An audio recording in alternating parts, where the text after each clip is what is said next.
साला आम्बासा दुर्गेश दास पाराव ICDS Anganwari school थांगी चेरे रोगनी अन्नप्रशान पांडा खलाइजाखा और थांगी मांजाखा MP रेबती त्रिपुरा চারশাদং আম্বাসা দুর্গেশ দাস পাড়াও ICDS anganwadi স্কুলো চেরেরংনি অন্নপ্রাশন পান্ডা খ্লাইজাক স্থানীয় নগরাই ওঙ্গাই মানজাগিখা MP রেবতি ত্রিপুরা তাই হাকতনি মন্ত্রী বক্রক নরেন্দ্র মোদিনি তৈফাংবাই হাকতনি বেবাক লুকুরক নন বাক্সা বান্তাইয়া ফরে সামংতাঙ্গাই তংমানি তাই জেলাবরি বাক্সা খাই নাহারিন মান থাইরিউই তংমানি কক রকনতি কক শাখা MP রেবতি ত্রিপুরা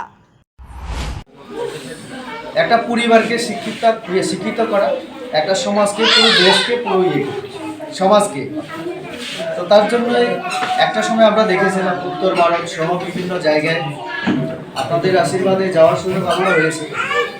অনেক রাজ্য আছে যেখানে মেয়েদের মহিলাদের সেরকমভাবে সম্মান করা হয় না, সেই জায়গায় ত্রিপুরা কিন্তু একদম আমরা উপরে আছি। আমাদের এখানে মহিলাদের মেয়েদের আমরা যথেষ্ট সম্মান, যেটা হরিয়ানা বা অন্যান্য জায়গায় উত্তর ভারতে আমরা দেখি না। সেখানেও সচেতনতা হওয়ায় বাড়ায়।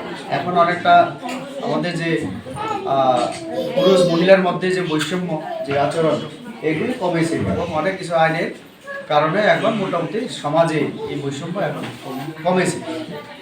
তবু মাননীয় প্রধানমন্ত্রীর নির্দেশ বা অনুরোধ যাই আমরা এলাম। আজকে সকাল সকাল অভিভাবকরা এসছেন নিজেদের বাড়ি করে কাজ ছেড়ে, তার জন্য আমি তো অনেক খুশি এবং ধন্যবাদ জ্ঞাপন করি। আমি নাম নেই না, আমাদের এখানে বসা সবাই সম্মানিত মঞ্চ, অভিভাবক মণ্ডলী যারা এই এলাকার বিশিষ্ট যারা গুণীরা এবং আমাদের অভিভাবকরা এবং অবশ্যই এই সেন্টারের ম্যাডাম সহ অন্যান্য উপস্থিত এবং যারা বাচ্চারা, সর্বপ্রথমে আমার আন্তরিক শুভেচ্ছা এবং ধন্যবাদ আমি জ্ঞাপন করছি।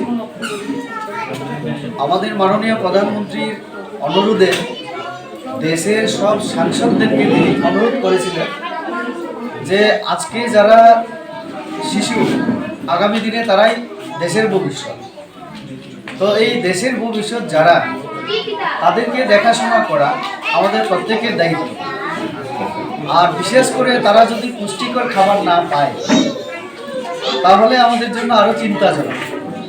তো আমাদের রাজ্য দেশের সরকার, আমাদের সরকার চেষ্টা করছে যে এই স্কিমকে কীভাবে আরও সুচারুরূপে কার্যকরী করা যায়, রূপায়ণ করা যায়, তার জন্য বিভিন্ন চিন্তাভাবনাও চলছে।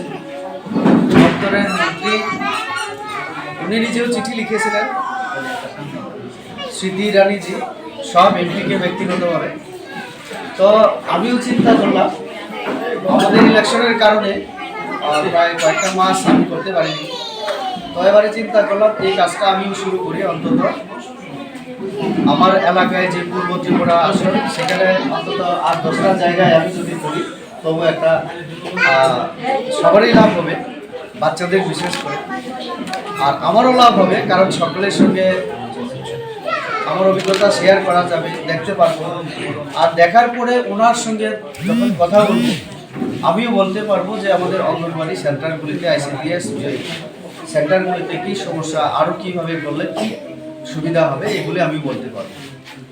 তার জন্য এখানে আসা, বিশেষ করে বাচ্চাদের ভবিষ্যতের কথা চিন্তা করে আমাদের সরকার তো অনেক স্কিম লাগু করেছে মেয়েদের জন্য, বিশেষ করে বেটি বাঁচাও বেটি পড়াও। তো বেটিকে, যারা মেয়ে সন্তান, তাদেরকে বাঁচানো যেমন আমাদের দায়িত্ব, তেমনি পড়াশোনা করিয়ে তাদেরকে সুনাগরিক করা আমাদের দায়িত্ব। Suresh Nikthum, bureau report, খুম্পুই।